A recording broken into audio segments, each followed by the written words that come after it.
নবী আলাইহিস সালাতু ওয়াস সালাম মসজিদে নববীর ভিতরে আল্লাহর নবী কোরআনুল কারীম তেলাওয়াত করতেছেন। এমন সময় একজন ইহুদি এসে মসজিদে নববীর জানালার কাছে ঠ্যাক লাগায়ে দাঁড়ালেন। আল্লাহর নবী আলাইহিস সালাতু ওয়াস সালাম তেলাওয়াত করা শুরু করে দিলেন। এত সুন্দর তেলাওয়াত, এত মধুর কণ্ঠে তেলাওয়াত জীবনে কোনোদিন কেউ করতে পারবে না। এত সুন্দর তেলাওয়াত নবী আলাইহিস সালাতু ওয়াস সালাম করতেছেন। ইহুদি এসে মসজিদে নববীর জানালার কাছে এসে ঠ্যাক লাগায়ে দাঁড়ায় গেলেন। দাঁড়িয়ে নবীজির তেলাওয়াত শুনতেছেন। তিনি আসছিলেন একটা উদ্দেশ্য নিয়ে, কিন্তু আল্লাহর নবী আলাইহিস সালাতু ওয়াস সালামের কণ্ঠের তেলাওয়াত শোনার পরে তার মন মানসিকতা চেঞ্জ হয়ে গেছে। দুনিয়ার কোনো চিন্তা চেতনা, দুনিয়ার কোনো ধ্যান ধারণা তার নাই। আল্লাহর নবী আলাইহিস সালাতু ওয়াস সালাম যে তেলাওয়াত করতেছেন মনোযোগ দিয়ে সেটা শুনতেছেন। এমন সুন্দর করে তেলাওয়াত, আল্লাহর নবীর কণ্ঠের তেলাওয়াত শুনতে শুনতে ইহুদির ঘুম এসে গেছে। কখন জানি তার ঘুম এসে গেছে সে বলতে পারে না, জানে না। ঘুম এসে গেছে। আল্লাহর নবী আলাইহিস সালাতু ওয়াস সালাম তেলাওয়াত শেষ করে বাসার দিকে চলে গেলেন। বাসায় যাওয়ার পরে সাইড থেকে যখন কোন একটা শব্দ হলো, ওই ইহুদির ঘুম ভেঙে গেল। তিনি লক্ষ্য করে দেখে মসজিদে নববীর ভিতরে কেউ নাই। মুহাম্মদ কখন জানি তেলাওয়াত শেষ করে বাড়িতে চলে গিয়েছেন। পরের দিন সকালবেলা ঠিক একই সময় আবার ওই ইহুদি তিনি আল্লাহর নবী আলাইহিস সালাতু ওয়াস সালামের কণ্ঠের তেলাওয়াত শুনবে বলে আবার তিনি পরের দিন সকালবেলা ঠিক একই সময় মসজিদ নববীর কাছে আসছেন। এসে দেখে একই সময় আল্লাহর নবী আলাইহিস সালাতু ওয়াস সালাম তেলাওয়াত করতেছেন। আল্লাহর নবীর কণ্ঠের তেলাওয়াত এত মজা, এত সুন্দর তেলাওয়াত মধুর কণ্ঠে। আমার মুসলমান ভাইয়েরা, দুনিয়ায় মানুষ একটা গান শোনে, একটা গান একের অধিক শুনতে চায় না, ভালো লাগে না। কিন্তু আল্লাহর কোরআনের তেলাওয়াত যতবার শোনে ততবার খালি শুনতে মন চাই। আল্লাহ নবী আলাইহিস সালাতু ওয়াস সালাম তেলাওয়াত করতেছেন, ওই ইহুদি তেলাওয়াত শুনতেছেন। এইভাবে 3টা দিন আল্লাহ নবী আলাইহিস সালাতু ওয়াস সালামের কণ্ঠে যখন তেলাওয়াত শুনলেন, শেষের দিন ইহুদি দাঁড়ায় আছে। ওই দিন আর ঘুম আসে না। এত সুন্দর তেলাওয়াত শুনে তার ঘুম আসতেছে না। আল্লাহর নবী তেলাওয়াত যখন শেষ করে বাসার দিকে যাবেন, এমন সময় ইহুদি সামনে যে দাঁড়ালেন। এই ইহুদির নাম ছিল, তার নাম হলো বারা ইবনে আব্দুল্লাহ। এই বারা ইবনে আব্দুল্লাহ তিনি সামনে যে দাঁড়ালেন, দাঁড়ায় বলতেছে, হে মুহাম্মদ সাল্লাল্লাহু আলাইহি ওয়াসাল্লাম, কেন তুমি কি জানো একটা পড়তেছিলা, কেন তুমি বন্ধ করলা? আমি আজকে 3টা দিন ধরে তোমার কণ্ঠে এটা আমি শুনতেছি, আমার মন চাইতেছে যে আমি আরো শুনি। আমি জীবনে কত কণ্ঠে, আমার জীবনে আমি কত শিল্পীর গান শুনেছি, কত সুন্দর সুন্দর কণ্ঠের গান আমি শুনেছি, কিন্তু মুহাম্মদ আজকে 3টা দিন তুমি যেটা আমারে শুনাইলা আমার জীবনে কোনোদিন আমি শুনিনি। আমি প্রথম দিন যখন আমি শুনেছি, আমি বাড়িতে যে ঘুমাইতে পারি না, আমার মন চাইতেছে বারবার যেন আমি শুনি, আমার কানের ভিতরে আওয়াজটা বাজে, মুহাম্মদ কি তুমি আমারে শুনাইলা, আমি পাগল হয়ে যাই। মুহাম্মদ কেন তুমি বন্ধ করলা? আর একটু তেলাওয়াত করো, আমি শুনতে চাই, আরো শুনতে চাই, আমার মন ভরে না। আল্লাহর নবী আলাইহিস সালাতু ওয়াস সালাম একটু মুস্কি হাসি দিয়ে বললেন, হে বারা ইবনে আব্দুল্লাহ, কেন তুমি এই তেলাওয়াতের প্রতি এত আসক্ত হয়েছো? আলহামদুলিল্লাহ তুমি আসক্ত হয়েছো, এমন তেলাওয়াত তুমি নিজেও করতে পারবে। এমন তেলাওয়াত তুমি নিজেও করতে পারবে, কিন্তু জেনে নাও এটা কোনো শিল্পীর গান নয়, এটা হলো আল্লাহ রাব্বুল আলামিনের ঐশী বাণী। লাইসা হাযা কালামুন বাশার, এটা মানুষ রচিত কোনো গ্রন্থ নয়, এটা কোনো কাব্য বা কবিতা নয়, এটা হচ্ছেন মহান মালিকের দেওয়া ঐশী বাণী। আল্লাহ রাব্বুল আলামিন মানুষকে জাহান্নাম থেকে ফিরানোর জন্য, আল্লাহ ভোলা মানুষকে আল্লাহর সাথে জুড়ে দেওয়ার জন্য, সঠিক রাস্তায় নিয়ে যাওয়ার জন্য আল্লাহ রাব্বুল আলামিন কোরআনুল কারীম নাজিল করেছেন। নবী আলাইহিস সালাতু ওয়াস সালাম বললেন, আফদালুল ইবাদাতি তিলাওয়াতুল কুরআন, নফল যত ইবাদত আছে সর্বশ্রেষ্ঠ ইবাদত হচ্ছে কোরআনুল কারীমের তেলাওয়াত। নবীজি বললেন, এবার ইবনে আব্দুল্লাহ, এটা যদি তুমি ঈমান এনে এটা যদি তুমি শিখতে পারো, পড়তে পারো, শুনে নাও প্রতিটা হরফে হরফে রব্বুল আলামিন 10টা করে নেকি দিবেন। বারা ইবনে আব্দুল্লাহ আর দেরি করলেন না, বললেন, মুহাম্মদ সাল্লাল্লাহু আলাইহি ওয়াসাল্লাম, তুমি আমাকে পড়াই দাও ঈমানের কালেমা লা ইলাহা ইল্লাল্লাহু মুহাম্মাদুর রাসূলুল্লাহ সাল্লাল্লাহু আলাইহি ওয়াসাল্লাম। আমার সম্মানিত প্রিয় ভাইয়েরা, এই বারা ইবনে আব্দুল্লাহ আল্লাহ নবীর হাতে হাত রেখে ঈমান এনে তিনি যখন বাড়ির দিকে চলে যাচ্ছেন, নবীজি বললেন, শোনো তুমি কালকে আসবা, অবশ্যই অবশ্যই এই কোরআনুল কারীমের তেলাওয়াত আমি তোমাকে শিক্ষা দিব, তুমি আসবা কালকে। এই কথা বলে বারা ইবনে আব্দুল্লাহ যখন বাড়ির দিকে রওনা দিলেন, বাড়ির দিকে যাওয়ার সময় হঠাৎ করে আবু জেহেলের সাথে দেখা। আবু জেহেল বললেন, হে বারা ইবনে আব্দুল্লাহ, কোথায় গিয়েছিলা তুমি? তখন বারা ইবনে আব্দুল্লাহ বললেন, কেন তোমার শোনার কি দরকার? কি দরকার তোমার? তোমার কি দরকার? আমি যেখানে যাইতে তোমার কি? আবু জেহেল তখন বলতেছে, কি ব্যাপার, সুরটা তো ভালো ঠিকতেছে না, সুর ভালো লাগতেছে না, কারণটা কি? তুমি কি মুহাম্মাদের সঙ্গী হয়ে গেলা নাকি? মুহাম্মদ তোমার জাদু বিদ্যা দিয়ে তার দলে তোমাকে ভিড়ল কিনা, আমার তো সন্দেহ হচ্ছে। কয়, আবুল হিকাম, সামনের থেকে সরে যা, ফাউল কোনো কথা বলবা না। এখন উল্টো পাল্টা কথা বললে কিন্তু আমি ঠিক থাকবো না, সরে যাও। আবু জেহেল চিন্তা করলেন, এর সাথে তর্ক করা যাবে না, কারণ ঈমানের বলে বলিয়ান যে হয়েছে, দুনিয়ার কোনো বাতিলের সামনে সে মাথা নত করবে না। আবুল হিকাম আবু জেহেল জানে, এর সাথে তর্ক করলে আমি টিকে থাকতে পারবো না, কারণ এর সাথে আলাদা একটা পাওয়ার কাজ করতেছে, এর সাথে আলাদা একটা পাওয়ার কাজ করতেছে, এর টাইট দিতে হবে আলাদা ভাবে। আবু জেহেল বললেন, বারা ইবনে আব্দুল্লাহ, তুমি জানো তুমি কার সামনে কথা বলতেছো? আমি মক্কার সবচেয়ে বড় লিডার, তুমি জানো আমি তোমাকে কি করতে পারি? এই বারা ইবনে আব্দুল্লাহ বললেন, শোনো, ও সমস্ত কথা আমাকে বলে তুমি দমাইতে পারবা না, কারণ আমি এমন একজনের প্রতি ঈমান এনেছি, ঈমান যখন থেকে এনেছি তখন থেকে আমি কোনো ভয় পাই না, কারণ আমি একজনকেই ভয় করি, তিনি কে? কখনো তোমাকে যদি ভুলি,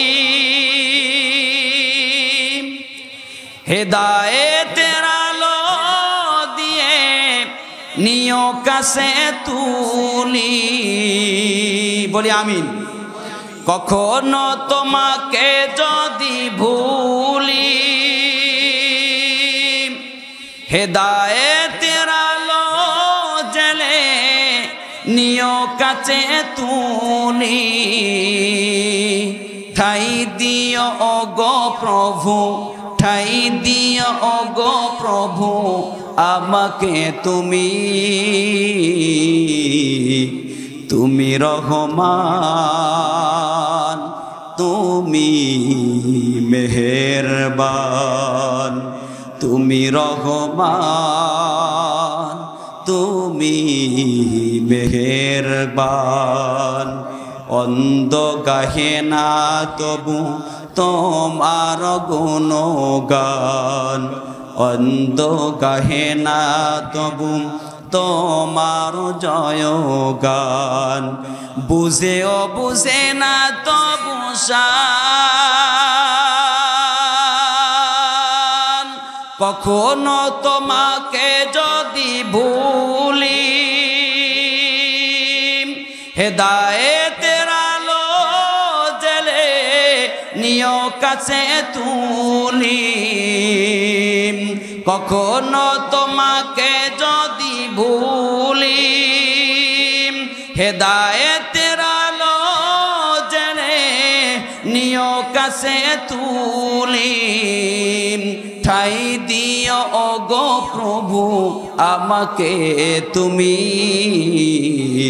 তুমি রহমান তুমি মেহেরবান।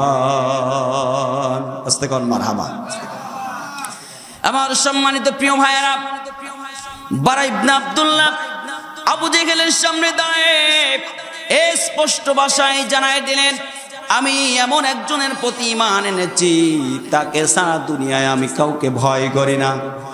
আবু জেহেল কোনো কথা না বলে তার সামনে থেকে সরে গেলেন, বারা ইবনে আব্দুল্লাহ বাড়িতে চলে গেলেন।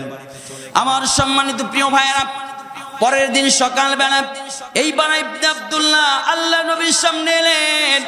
নবী আলাইহিস সালাতু ওয়াস সালামের সামনে এসে নবীজিকে বলছেন, রাসূলুল্লাহি ওই তেলাওয়াত আমি করতে চাই, আমি শিখতে চাই। আল্লাহ নবী আলাইহিস সালাতু ওয়াস সালাম বারা ইবনে আব্দুল্লাহকে কোরআন তেলাওয়াত করা শিখাই দিতেছেন। বারা ইবনে আব্দুল্লাহর দুই চক্ষু দিয়ে টপ টপ করে পানি পড়তেছে।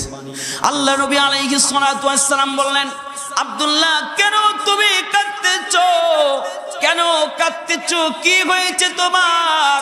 কারণ তুমি এমন একজনের সাথে কথা বলতে বসেছো, কারণ কোরআন তেলাওয়াত যদি কেউ করে সে আল্লাহর সাথে কথা বলে। কোরআন তেলাওয়াত করা শুরু করে দিল মানে আল্লাহর সাথে কথা বলা শুরু করে দিল। আল্লাহ নবী বললেন, বারা ইবনে আব্দুল্লাহ তুমি কেন কাঁদতেছো, বলো কি হয়েছে তোমার? আব্দুল্লাহ বললেন, রাসূলুল্লাহ এই জন্য কাঁদতেছি, এটা আমার কোনো দুঃখের কান্না নয়, এটা আমার কোনো কষ্টের কান্না নয়। আমি জীবনে না জেনে না বুঝে এমন এমন অপরাধ করেছি, এমন অপরাধ করেছি, আমি অন্যায় করেছি। আবু জেহেলের পরামর্শ শুনে আমি বহু অন্যায় করেছি, জীবনে অনেক অন্যায় করেছি।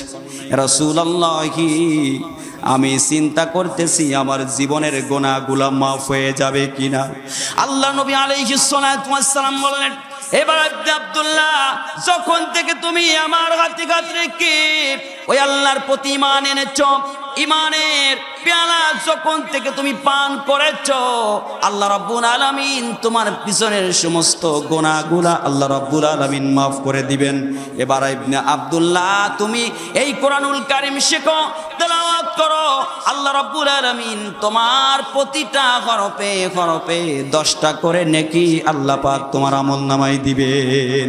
বারা ইবনে আব্দুল্লাহ বললেন, রাসূলুল্লাহ আমি জীবনে অনেক শিল্পীর কণ্ঠে গান শুনেছি, কত সুন্দর সুন্দর গান আমি শুনেছি, কিন্তু একটা গান আমার একবারের সে দ্বিতীয়বার আমার শুনতে মন চায় না। কিন্তু রাসূলুল্লাহ এমন একটা কণ্ঠে আপনি তেলাওয়াত আমারে শোনালেন যেটা আমি ভুলতে পারবো না, যেটা ভুলিবার নয়। আল্লাহ নবী আলাইহিস সালাতু ওয়াস সালাম বললেন, এমন তেলাওয়াত তুমিও শিখতে পারবে। ও মুসলমান, আজকে আমরা সেই কোরআনুল কারীম তেলাওয়াত করতে জানি না, জানার চেষ্টাও করি না, কথা কোন ঠিক কিনা? আজকে কোরআন থেকে আমরা অনেক দূরে সরে গিয়েছি। আমরা চাই না যে সমাজটা কোরআন দিয়া চলুক, আমরা চাই না এ দেশে জাতি কোরআন দিয়া চলুক। সম্মানিত প্রিয় ভাইরা, কোরআন সুন্নাহ দ্বারা যদি এই জাতি চলে, কোরআন সুন্নাহ দ্বারা যদি এই সমাজ চলে, তাহলে এই সমাজ পরিবর্তন হয়ে যাবে, শান্তির বাতাস বইবে। কারণ সে যুগে যারা নারীর সতীত্বের জম ছিল, সে যুগে যারা মানুষের সম্পদ লুটে পুটে খেত, সে যুগে যারা নারীর সতীত্ব নিয়ে টানাটানি করত। কোরআন সুন্নাহর সংস্পর্শে আসার কারণে এক একজন সোনার মানুষে পরিণত হয়ে মসজিদ মাদ্রাসার সম্পর্ক থাকবে না। আপনি যেহেতু মুসলমান সেহেতু কোরআন সুন্নাহর সাথে আপনার কেন সম্পর্ক থাকবে না? আপনি যেহেতু মুসলমান সেহেতু ইসলামের সাথে আপনার কেন সম্পর্ক থাকবে না? আপনি যেহেতু মুসলমান সেহেতু আপনার ইসলামের নিয়ম কানুন মানতে আপনার অসুবিধা কোথায়? ঠিক কিনা বলেন? আজকে ইসলামের কথা বললে অনেকের গা জ্বালা করে। সম্মানিত প্রিয় ভাইরা, কোরআনের কথা বললে গা জ্বালা করে। আজকে এক শ্রেণীর মানুষ আছে আলেমদেরকে সন্ত্রাসী বলে গালি দেয়, কথা কোন ঠিক কিনা? সম্মানিত প্রিয় ভাইরা, কিন্তু ওরা জানে না যে যতই সন্ত্রাসী বলে গালি দাও না কেন, আলেম আছে বলে ইসলাম আছে, কথা কোন ঠিক কিনা? সম্মানিত প্রিয় ভাইরা, কোরআনুল কারিমে 82 জায়গায় এসেছে নামাজের কথা। কয় জায়গায়? জোরে বলেন, কয় জায়গায়? 82 জায়গায় এসেছে নামাজের কথা। আর 650 জায়গায় এসেছে জিহাদের কথা। কিসের কথা? জিহাদের কথা। কারণ আল্লাহ নবী আলাইহিস সালাতু ওয়াস সালামকে ঈমান আনার পরেই কিন্তু ফরজ হচ্ছে নামাজ। ঈমান আনার পরে কি? নামাজ হচ্ছে ফরজ। একজন ব্যক্তি যখন ঈমান আনবে তার পরের ওয়াক্ত থেকে তার নামাজ পড়া ফরজ, ঠিক কিনা বলেন? জিহাদ তো পরে, কিন্তু কেন কোরআনে 650 বার জিহাদের কথা কেন বললেন? তার কারণ হচ্ছে আল্লাহ রাব্বুল আলামিন বলে, হে নবী, এই নামাজ ঈমান আনার পরে তোমার সাহাবারা তুমি যখন নামাজে যাবা, নামাজ প্রতিষ্ঠিত করার চেষ্টা করবা, সমাজকে পরিবর্তন করার চেষ্টা করবা, এক শ্রেণীর কাফের মুশরিক বেঈমান মুনাফিকের বাচ্চারা এসে নামাজ পড়তে তোমাদেরকে বাধা দেবে, তখনই তোমাকে শক্ত হস্তে জিহাদের প্রয়োজন হবে। এই জন্য কোরআনে নামাজের চাইতে জিহাদের কথা বেশি দিয়েছেন। কথা কি বুঝতে পারলাম? বুঝতে পেরেছেন? কারণ যে সমাজের মানুষ একাগ্র চিত্তে আল্লাহ রাব্বুল আলামিনের সামনে সেজদা দেয়, ওই সমাজের মানুষ কখনো অন্যায় অপরাধ করতে পারে না। আল্লাহ পাক তখনই বললেন, হে নবী, যখন নামাজকে প্রতিষ্ঠিত করতে যাবা, সমাজকে প্রতিষ্ঠিত করতে যাবা, মানুষকে জাহান্নামের রাস্তা থেকে ফিরাইতে যাবা, এক শ্রেণীর কাফের বেঈমান মুশরিকরা এসে সামনে এসে বাধা হয়ে দাঁড়াবে, তাদেরকে সরাইতে হলে শক্ত হস্তে জিহাদের প্রয়োজন, ঠিক কিনা বলেন? সম্মানিত প্রিয় ভাইরা, আজকে জিহাদকে যারা সন্ত্রাসী বলো, জিহাদকে যারা সন্ত্রাসী বলো, জিহাদের নাম সন্ত্রাসী নয়। ইসলাম কখনো সন্ত্রাসীকে জায়গা দেয় না, কোরআন কখনো সন্ত্রাসীকে জায়গা দেয় না। কোরআন জায়গা দেবে তাকে ঈমান এনে খাঁটি মুমিন হবে যে, ঠিক কিনা বলেন? আর কোরআনের সংস্পর্শে আসবে যে আল্লাহ রাব্বুল আলামিন তার সম্মানকে আকাশচুম্বী করে দিবেন, কতক্ষণ ঠিক কিনা? সে যেখানে থাকুক না কেন। যাই হোক, প্রথম নাম্বার ব্যবসা হচ্ছে ইন্নাল্লাযীনা ইয়াতলুনা কিতাবাল্লাহ। আল্লাহর কিতাবকে যে যত তেলাওয়াত করবে তার আমল নামায় নেকি তত বাড়বে, তার কলিজাটা সাফ হবে। কিন্তু এখন তো কোরআন শেখা বা পড়ার সময় আমাদের নাই, কারণ বাচ্চাদেরকে এখন কোরআন শিক্ষা দেওয়া হয় না। কারণ যত রকম হাবিজাবি শিক্ষা, দুনিয়ার যত শিক্ষা আছে সব শিক্ষাই দেয়, শুধু কোরআন শিক্ষা দেয় না। ওই ও হুজুর হলি মিরাত কুড়ি বেড়াবে, এনে সেনে কুড়ি বেড়াবে, চাকরি হবে না, সরকারি চাকরি হবে না, এই হবে না, সে হবে না, বলে কি বলে না? জোরে বলেন। কিন্তু সম্মানিত প্রিয় ভাইরা, বাংলাদেশে অসংখ্য নজির আছে, কোন আলেমের বাবা মা বৃদ্ধাশ্রমে আছে এমন কোন নজির আছে? জোরে বলেন, নাই। কিন্তু উচ্চ শিক্ষায় শিক্ষিত হয়েছে, শিক্ষার কোনো অভাব নেই, দুনিয়ার সব পড়া তার শেষ, তার বাবা মাও বৃদ্ধাশ্রমে কষ্টে আছে। কারণ দুনিয়ার সব শিক্ষা সে শিখেছে, মানুষ হতে পারে নাই। আসল শিক্ষা, যেই শিক্ষাটা তাকে মানুষ বানাবে, সেই শিক্ষাটা সে শিক্ষিত, সেই শিক্ষা সে শিক্ষিত হতে পারে নাই। সম্মানিত প্রিয় ভাইরা, শিক্ষিত হলেই মানুষ হওয়া যায় না, মানুষ হতে হেরে মনুষ্যত্ব হওয়া লাগে, মনুষ্যত্ব থাকা লাগে। এই মনুষ্যত্ব তখনই আসবে কোরআনের সংস্পর্শে যখনই যাবে, ঠিক কিনা বলেন? সম্মানিত প্রিয় ভাইরা, এই জন্য সন্তানদেরকে কোরআন শিক্ষা দিবেন। মাগো আমি পড়ব না আর হাট্টি মাটিমটি, মাদ্রাসাতে শিখবো আমি, শিখব দিনের ইলম, মধুর সুরে পড়ব কোরআন আলিফ লাম মিম, মধুর সুরে পড়ব কোরআন আলিফ লাম মিম। জোরে কোন মারহাবা। সম্মানিত প্রিয় ভাই, হাট্টি মাটিম শিখে তো লাভ নেই। কিড়িং কিড়িং সাইকেল কিভাবে চালায়, হ্যাঁ, ব্যাংক কিভাবে লাভ দেয়, আমার ট্যাক্সের পয়সা দিয়ে আমার সন্তানকে সাইকেল কিভাবে চালাতে হবে, ব্যাংক কিভাবে লাভ দিচ্ছে, শরীফ থেকে কিভাবে শরীফা হয়, এই শিক্ষা দেওয়ার জন্য আমার ট্যাক্সের পয়সা দিয়ে আমি শিক্ষা প্রতিষ্ঠান করিনি। কথা বলেন ঠিক কিনা? কিন্তু আজকে শরীফ থেকে কি করে শরীফা হচ্ছে, এটা আমার সন্তানকে শিক্ষা দেওয়া হচ্ছে। ও মুসলমান, তোমার ছেলে ভার্সিটিতে পড়ে, তোমার মেয়ে ভার্সিটিতে পড়ে, তুমি কি খোঁজ খবর নিয়ে দেখেছো? তোমার সন্তানকে সেখানে সমকামিতা শিক্ষা দেওয়া হচ্ছে। কিছুদিন পরে তোমার সন্তান ওইটা শিখে এসে ইমাম সাহেবের কণ্ঠ চেপে ধরবে, মসজিদ ভাঙচুর করবে, কোরআনে আগুন দেবে, তাফসীর মাহফিলকে বন্ধ করবে। কথা বলেন ঠিক কিনা? তাফসীর মাহফিল বন্ধ করে তারা শরীফ থেকে শরীফার শিক্ষায় শিক্ষিত হয়েছে যারা। এই শরীফের গল্প, শরীফ থেকে শরীফার গল্প শিখে মানুষ হতে পারে না, জানোয়ার ছাড়া আর কিচ্ছু হবে না। কারণ কওমে লূত ধ্বংস হয়েছিল সমকামিতার কারণে। বর্তমান জামানায় এই সমকামিতা ঢুকাই দিয়েছে। এটা আমি পড়েছি ক্লাস 7-এর বই, এটা আমি পড়েছি পুরা ঘটনাটা। অবশ্যই আপনারা শুনেছেন, এখানে লেখা আছে একটা মেয়ে একটা ছেলে, সে ছেলে কিন্তু সে মনে মনে জানে সে মেয়ে। মনে মনে বললে হবে? এখন আমি একজন পুরুষ মানুষ, হুজুর মানুষ, এখন আমি যদি মনে মনে ভাবি যে না আমি আসলে পুরুষ না, আমি একটা মহিলা, আপনারা কেউ মানবেন? আগে ঝাঁটাপাটা করে স্টেজতে নামা, ঠিক কিনা বলেন? আমি পুরুষ, আমি মনে মনে বলতেছি যে না আমি আসলে মেয়ে, ওদের তাই লেখছে। এখন ও মনে মনে নিজেকে মেয়ে ভাবে। আরেকজনের সাথে ওর শিক্ষা হয়েছে, শিক্ষা হওয়ার মানে দেখা হয়েছে, দেখা হওয়ার পরে সে হচ্ছে একটা মেয়ে। এখন ও মেয়ে কিন্তু মনে মনে বলে যে আমি মনে মনে ভাবি যে আমি ছেলে, আসলে মেয়ে না, কিন্তু আসলে কিন্তু সে মেয়ে, কিন্তু সে মনে মনে ছেলে। এই মনে মনে মেয়ে আর মনে মনে ছেলে, এই দুটা চিন্তা করতেছে যে আমরা যদি এই জগতে থাকি মানুষ তো আমাদের কেউ মানবে না, আমরা অন্য জগতে চলে যাই। তখন তারা অন্য জগতে যায়। এখন বলেন যৌবন তো সবার আছে, আছে না নাই? এখন অবিবাহিত ছেলে আর মেয়ে এক জায়গায় হলে কি হয় সেটা তো আপনাদের আর বলা লাগতেছে না। এই যে সমকামিতা, এই যে জেনা ব্যভিচারী, এটাকে যারা সমর্থন করে আর এই শিক্ষা ব্যবস্থার পিছনে যাদের হাত আছে, এরা টাটকা নির্ভেজাল মুনাফিক ছাড়া আর কিচ্ছু না। এরা জাতির শত্রু, দেশের শত্রু। এই শত্রুরা যতদিন এই জমিনে থাকবে ততদিন এই জমিনে কোনোদিন শান্তি আসতে পারে না। কথা বলেন ঠিক না ঠিক? সম্মানিত প্রিয় ভাইরা, এজন্য আমরা ভয় করব একজনকে, তিনি কে? জোরে বলেন। ও সমস্ত শিক্ষা আমরা গ্রহণ করি না, মানি না, মানব না। এজন্য মুসলমান সন্তানকে লেখাপড়া করাচ্ছ, খোঁজ খবর নিবা সে কি পড়তেছে। আসলে আমরাই খারাপ। আমার ছেলেটা পড়ে, আমি তার বইখানা খুলে কখনো দেখলাম না যে সে কি পড়ে, কখনোই দেখলাম না কি পড়তেছে, শুধু হাজার হাজার টাকা ঢালতেছে। পরে এসে ওই ছেলে আর বাবা মা দেখে না, আসলে নেই। এই জন্য মুসলমান কোরআন যতক্ষণ না পর্যন্ত তোমার ছেলের ভিতরে না ঢুকাবা, তোমার ছেলে মানুষ হতে পারবে না। এই জন্য আল্লাহ রাব্বুল আলামিন বলছেন ইন্নাল্লাযীনা ইয়াতলুনা কিতাবাল্লাহ, এই কিতাবটা তেলাওয়াত করে দেখো না, আর এই কিতাবটা পড়ে দেখো না, এটা কি মজার কিতাব, এটা কি বলতেছে।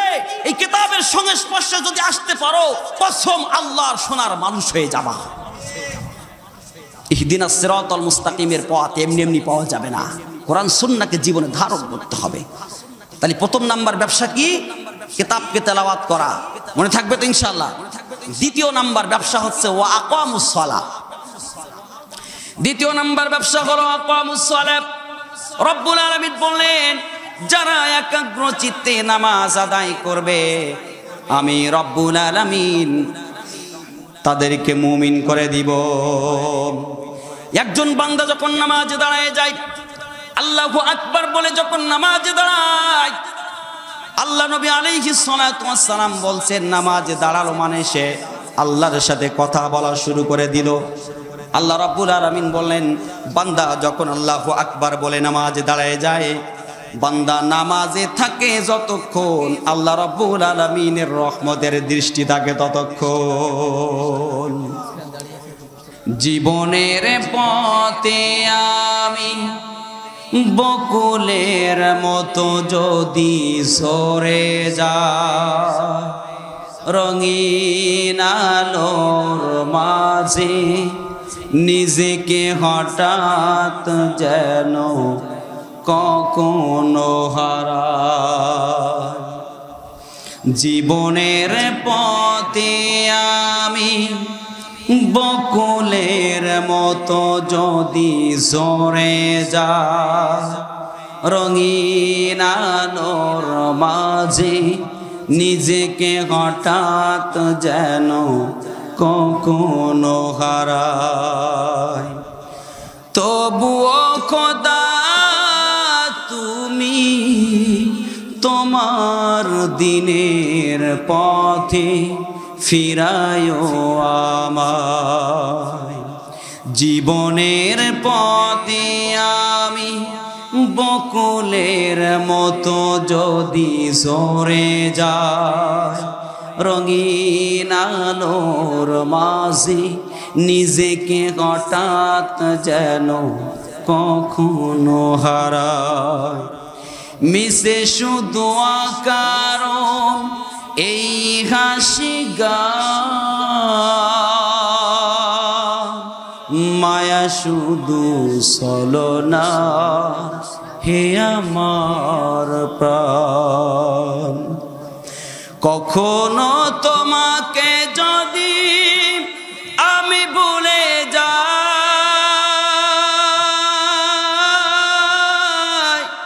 হেদায়েতের আলো দিয়ে ফিরায়ো আমায়।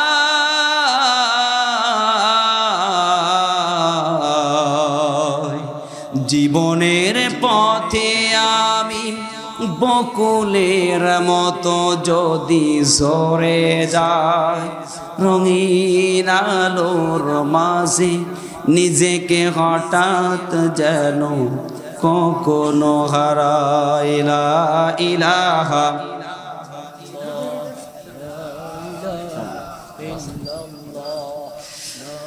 লা ইলাহা ইল্লাল্লাহু মুহাম্মাদুর রাসূলুল্লাহ সাল্লাল্লাহু আলাইহি ওয়াসাল্লাম। আমার সম্মানিত প্রিয় ভাইরা, দ্বিতীয় নাম্বার ব্যবসা হলো আল্লাহ রাব্বুল আলামিন বললেন ওয়াকামুস সালাত, তোমরা নামাজ কায়েম করো, নামাজ আদায় করো।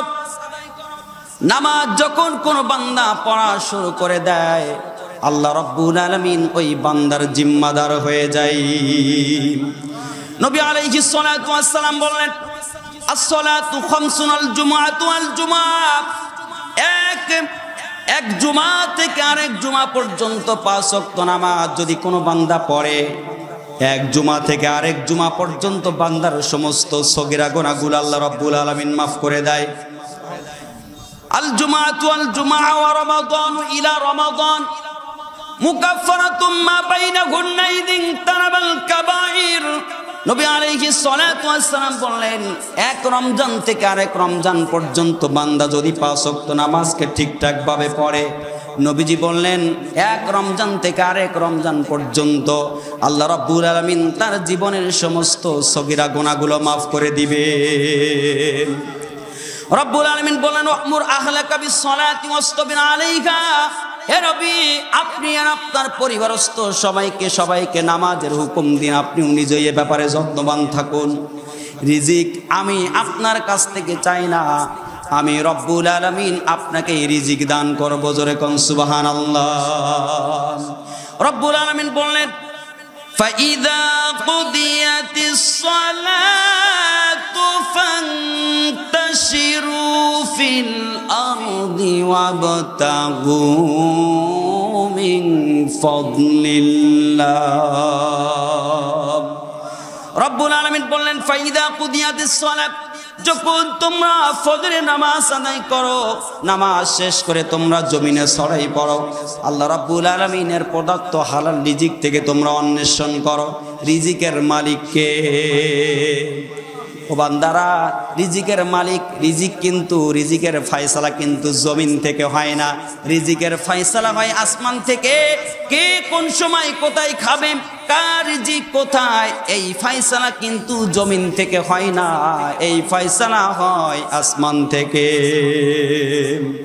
আমার প্রিয় ভাইরা, এই জন্য নামাজ আদায় করতে হবে। নবীজি বললেন ফাস্তাজহাদু বিল ঈমান, 5 ওয়াক্ত নামাজ যারা জামাতের সাথে আদায় করে তাদেরকে মুমিনের সার্টিফিকেট দিয়ে দাও।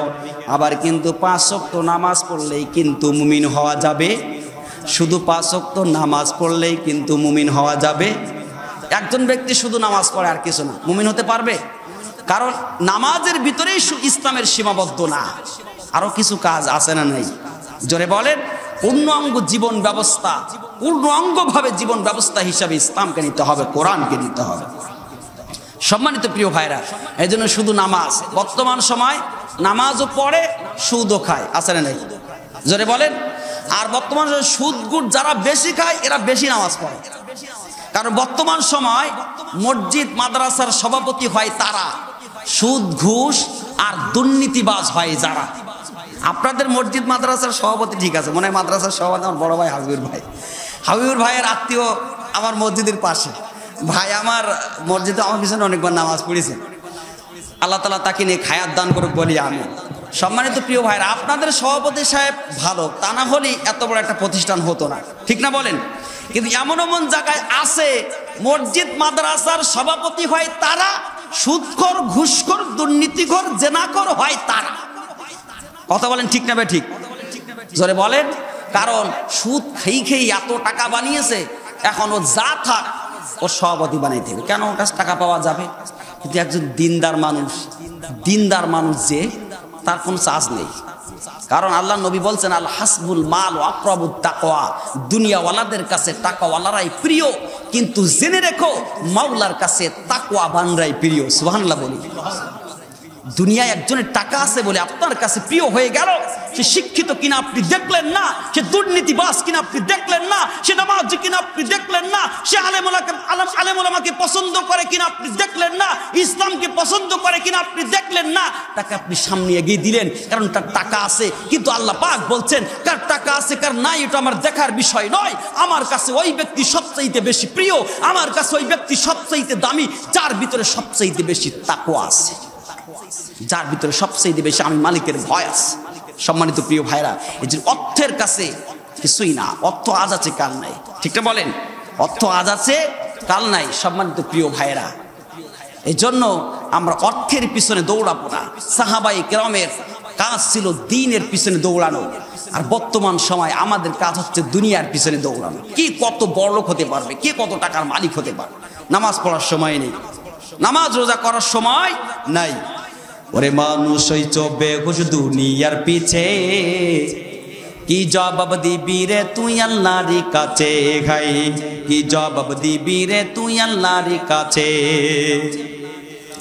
রাত দিনই দৌড়া দৌড়ি, বিশ্রামেরও সুযোগটা নাই, নামাজ রোজা দূরের কথা আল্লাহর নামটাও মুখে নাই, ঠিক না? রাত দিনই দৌড়া দৌড়ি, বিশ্রামেরও সুযোগটা নাই, নামাজ রোজা দূরের কথা আল্লাহর নামটাও মুখে নাই। মরণকালে টাকা কি কারো সঙ্গেতে গেছে, কি জবাব দিবি রে তুই আল্লাহর কাছে? খাই কি জবাব দিবি রে তুই আল্লাহর কাছে? ওরে মানুষ ওই চোবে ঘুষ দুনিয়ার পিছে, কি জবাব দিবি রে তুই আল্লাহর কাছে? দুনিয়ারি মোহে পড়ে মাওলাকে গেছো ভুলিয়া, দুনিয়ারি মোহে পড়ে আল্লাহকে গেছো ভুলিয়া, জানো কি কবে কখন ছাড়তে হবে এই দুনিয়া, ঠিক না? দুনিয়ারি মোহে পড়ে মাওলাকে গেছো ভুলিয়া, জানো কি কবে কখন ছাড়তে হবে এই দুনিয়া। তোর পিছে মহা বিপদের সংকেত আছে, তোর পিছে মহা বিপদের সংকেত আছে, কি জবাব দিবি রে তুই আল্লাহর কাছে? ভাই কি জবাব দিবি রে তুই মাওলার কাছে?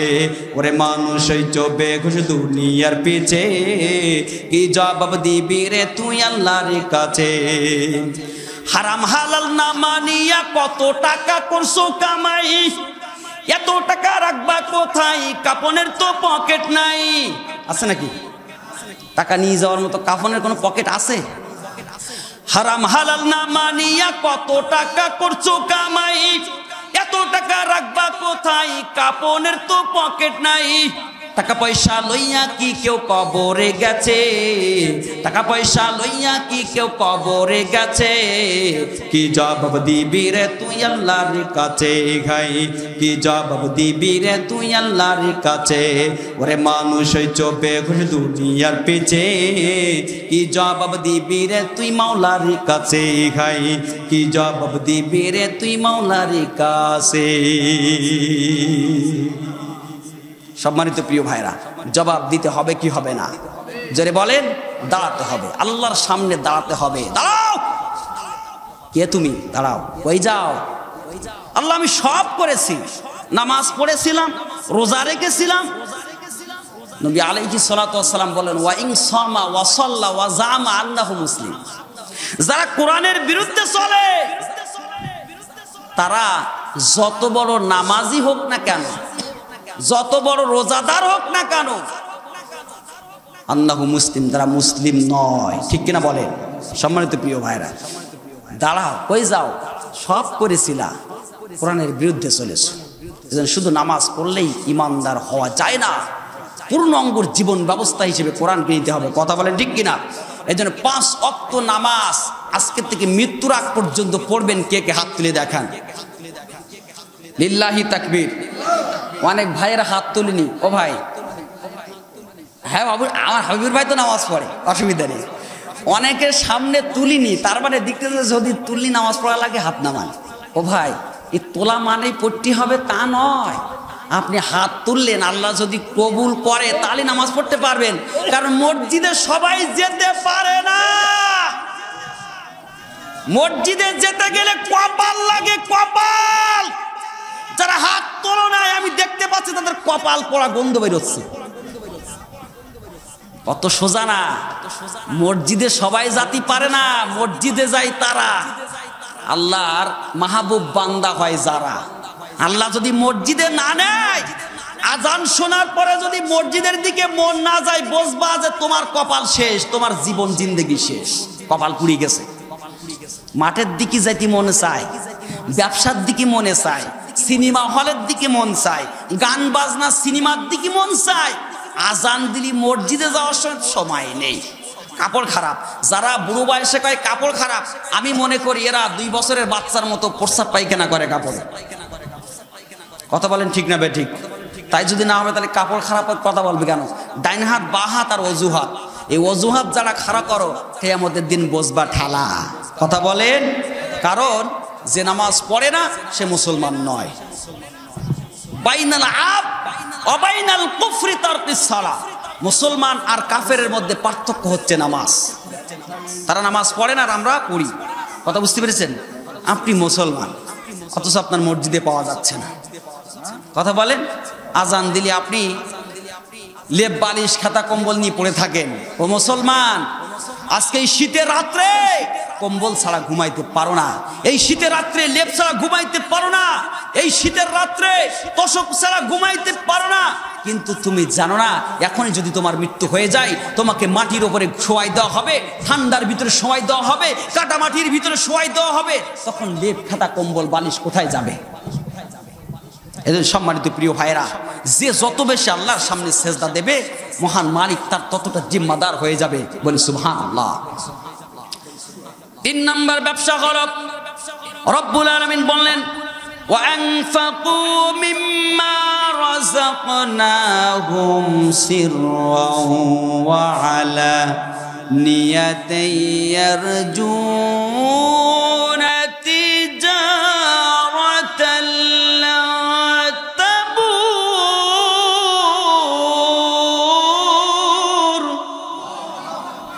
রব্বুল আলামিন বললেন 3 নম্বর ব্যবসা হলো আনফাকু মিম্মা রাযাকনাহুম।